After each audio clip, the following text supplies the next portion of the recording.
तो वो अपने सर, एक तल्लुकात बात की के वजह ऊपर से रोशनी किया था डालिए ना। परवेज साहब, आप क्या क्या वजह हुई कि जी।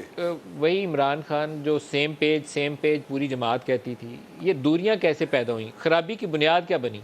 वो क्यों कहना पड़ा कि वो न्यूट्रल जानवर होता है, मैं बाहर निकल के ख़तरनाक हूँगा? क्या वजह क्या हुई? खराबी की बुनियाद आप क्या समझते हैं, क्या खराबी की वजह बनी?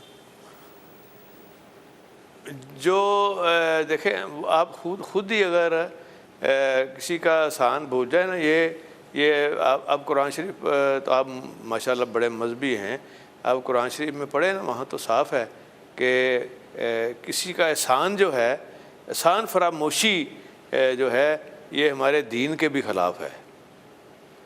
और जितना लुक आफ्टर उन्होंने किया है आज, थोड़ा सा वो उस वक्त साथ साथ ख़ुद भी सीखने का ज़रूरत थी। अगर वो साथ साथ नहीं हो सका तो चलो कम अज़ कम उनका एहसान ही किसी एक का, जैसे देखें मुशर्रफ साहब ने हमारे साथ ये एक एहसान किया था, तो उसकी मुश्किल वक्त में हमने उसका साथ नहीं छोड़ा।